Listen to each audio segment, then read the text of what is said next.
Jiwaku Bukan Jiwaku, Mencintai Dua Jiwa oleh Fujika, chapter 11. Dukung channel ini dengan cara like, subscribe, komen, dan share. Terima kasih. Usahakan agar tidak terkena air. Semoga Tuan cepat sembuh. Terdengar kalimat anjuran perawat yang membalut luka Sander tadi sebelum Sander keluar dari ruangan itu. Kamu masuklah menjaga Sienna. Aku ke parkiran dulu. Beatrice mengangguk, kemudian masuk ke kamar rawat Sienna. Setiba di parkiran, Sander masuk ke dalam mobil dan mengacak-acak isi tasnya, mencari sesuatu di dalam sana. Tak lama, ia pun menemukan pistol yang ia cari, lalu menyelipkan senjata api itu di balik pakaiannya. Ketika hendak keluar dari mobilnya, netranya menangkap dua sosok yang mencurigakan.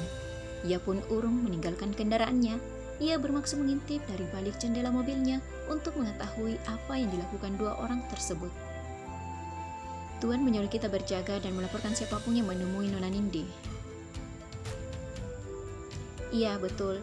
Tapi Tuan juga berpesan jika ada kesempatan, segera bawa Nona Nindi kepadanya, dan Tuan tidak suka dengan kegagalan.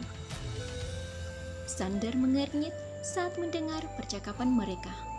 Setelah mereka menjauh, barulah Sander keluar dari mobilnya dan segera meninggalkan area parkiran.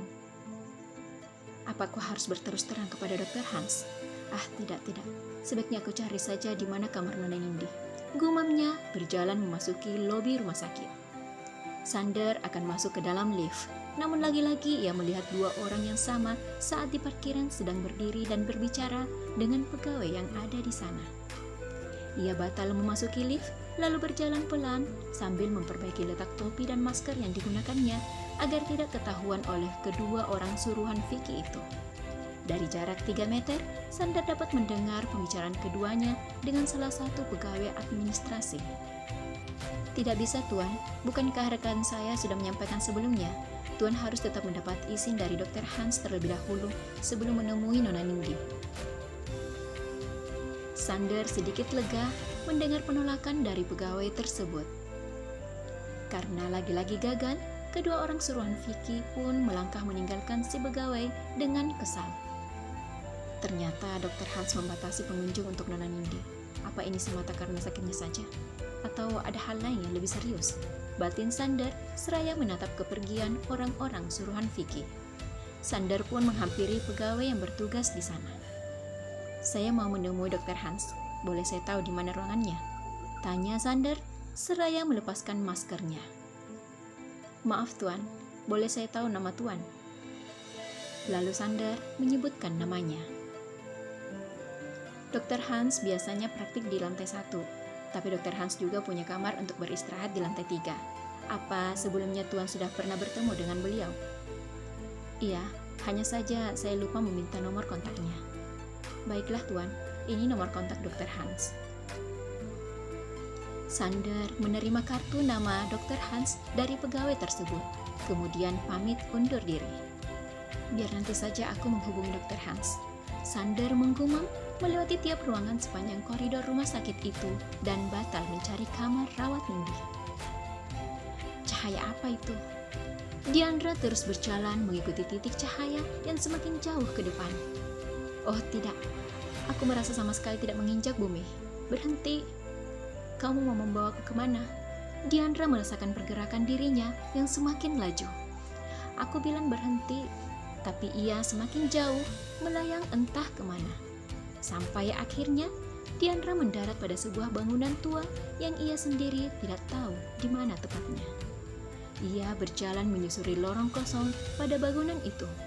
Jauh, semakin jauh. Terdengar samar suara bariton seorang pria.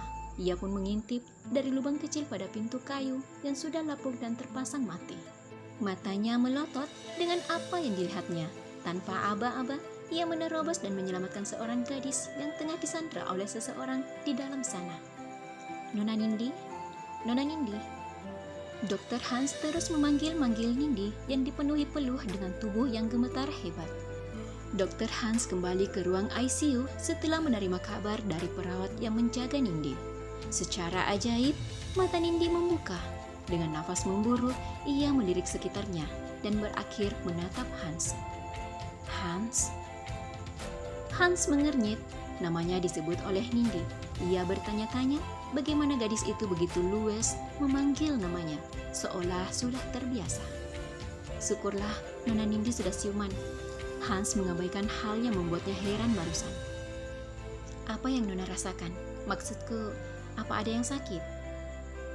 Diandra menatap bingung Hans, tidak menjawab. Ia kembali teringat kejadian 2 hari yang lalu, di mana Tuan Abraham beserta anak istrinya datang berkunjung. Apa Nona merasakan sakit di bagian kepala? Nindi mengangguk sekali. Apa terasa sangat sakit? Nindi menggeleng pelan. Itu hal yang wajar terjadi bagi pasien yang baru siuman dari koma. Apa Nona ingin sesuatu? Nindi lagi-lagi mengangguk. Apa yang Nona inginkan? Boleh aku meminta cermin? Kening Dr. Hans mengerut dalam, menatap bingung pada Nindi. Namun, ia tetap memenuhi keinginan gadis cantik itu.